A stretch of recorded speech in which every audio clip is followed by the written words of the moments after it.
Bismillahirrahmanirrahim. Assalamualaikum warahmatullahi wabarakatuh.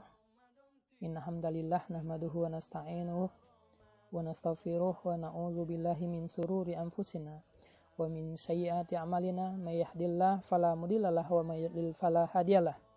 Asyhadu an la ilaha illallah wahdahu la syarikalah wa asyhadu anna Muhammadan abduhu wa rasuluh la nabiyya ba'da amma ba'du.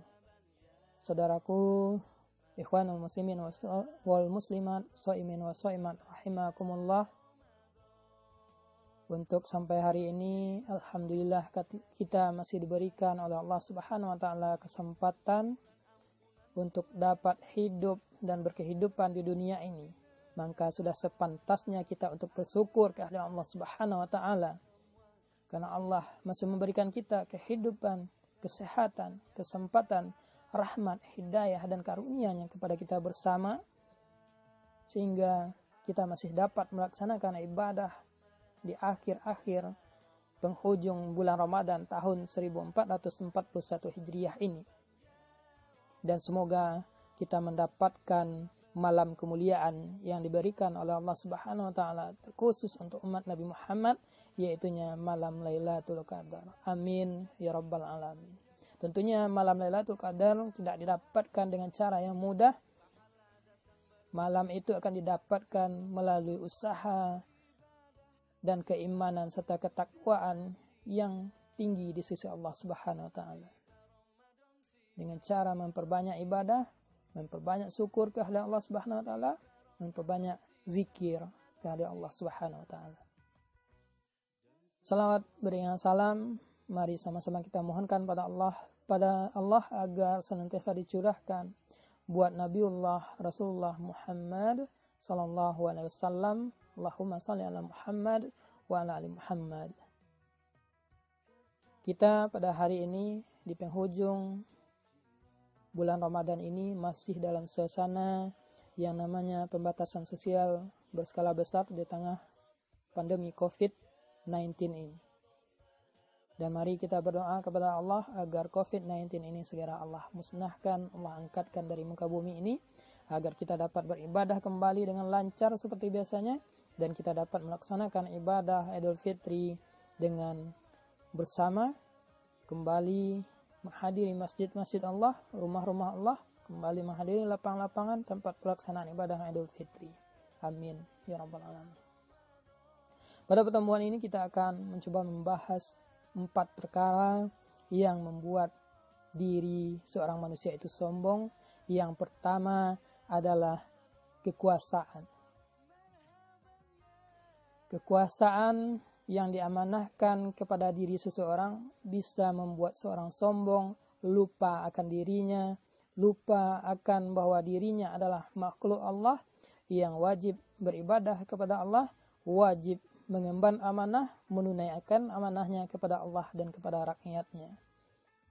Seperti beberapa kisah masa dahulu yang kita lihat dan bisa menjadi pelajaran bagi kita, kisah Namrud dan Firaun, di mana mereka lalai akan kekuasaan sehingga menyebabkan diri mereka menjadi sombong, menganggap diri mereka adalah Tuhan dan tidak ada yang lain di atasnya. Nah, kesombongan inilah yang akan menjadi ujian bagi seseorang yang mendapat amanah sebagai penguasa.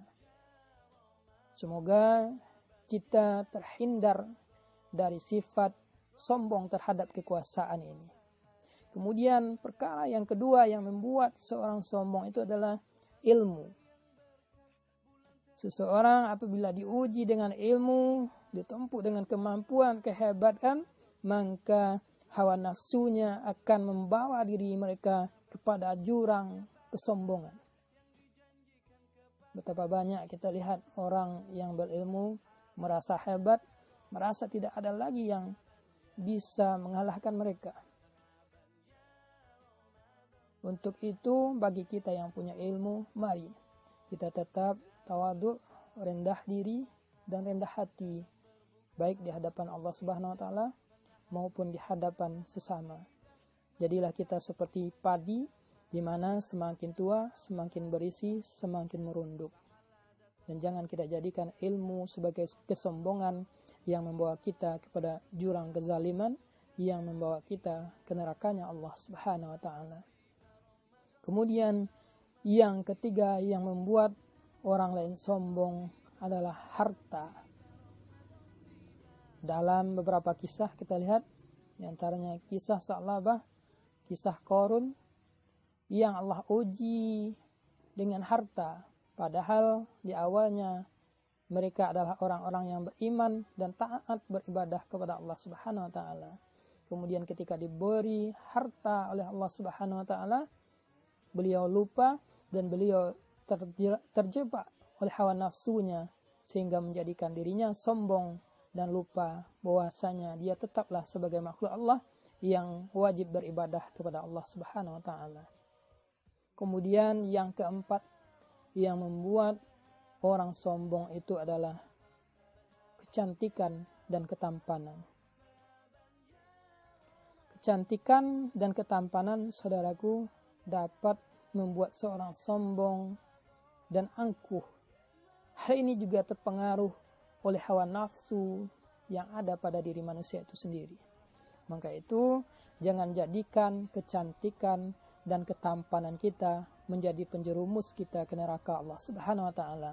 Mari kita jadikan ketampanan dan kecantikan kita tersebut untuk membuat orang senang terhadap kita. Kesombongan itu sebetulnya sangat dibenci oleh Allah Subhanahu wa taala.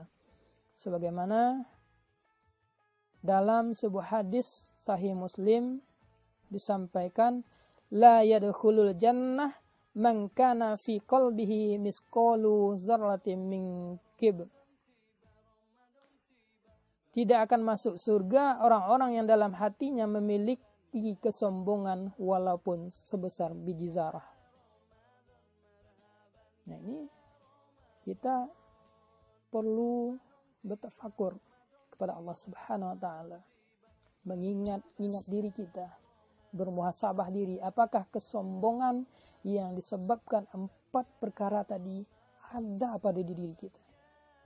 Kalau seandainya ada, mari kita meminta ampun dan mohon taubat kepada Allah Subhanahu wa taala.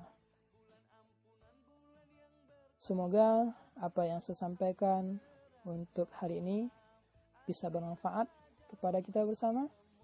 Dan jangan lupa dukung channel ini dengan cara like and subscribe. Terima kasih atas segala perhatiannya. Billahi fi sabilil haq fastabiqul khairat. Nun wal qalami wa ma yasturun. Wassalamualaikum warahmatullahi wabarakatuh.